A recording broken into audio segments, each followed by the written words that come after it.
తెలుగమ్మాయి తెలుగమ్మాయి తెలుగమ్మాయి తెలుగమ్మాయి and ఏ మాటకి ఆ మాట చెప్పుకోవాలి కానీ గుంపులో గుందో నలుగురితో నారేనన్నట్టు ఓకే జొమాటోలో స్విగ్గీలో బిర్యానీలు ఆర్డర్ చేసేస్తారు.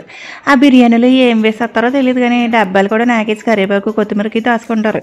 అసలు ఈ మసాలా ఒకటి మీ ఇంట్లో చేసి పెట్టుకుంటారు, రెస్టారెంట్లో చేసే బిర్యానీకి బాబులా ఉంటుందండి. మరి ఈ మసాలా ఎలా చేసేలా చూసేద్దానండి. ముందుగా స్టవ్ వెలిగించేసి దాని మీద అయితే కూర్చోండి. అయ్యి బాబాయ్ సారీ అండి, దాని మీద మూగుడు అనేది పెట్టేసి పాడేయండి. నాకు అసలు మతిమరపు ఎక్కువ. మొన్న ఈ మధ్య ఉప్మా చేస్తా అందులో తాలింపు ఎత్తం మర్చిపోయినండి, అందుకే అన్ని రెడీ చేసి పెట్టుకున్నాను ఎందుకన్నా మంచిదని. లేకపోతే మసాలా కాస్త ఇటుపడి అయిపోద్దన్న భయం అండి బాబా.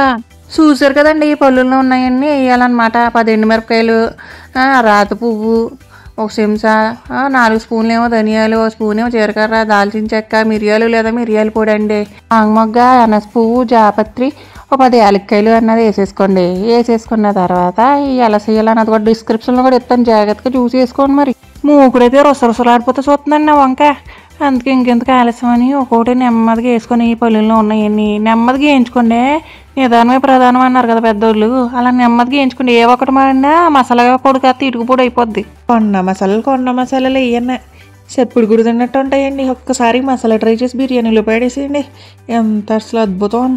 ఇవి అయితే మసాలాలు వేగిపోయినాయండి. నెమ్మదిగా స్టవ్ కట్టేసుకొని చల్లారి చేసుకోండి. చల్లారకుండా మిక్సీ పట్టకండి, సేదు వస్తుంది.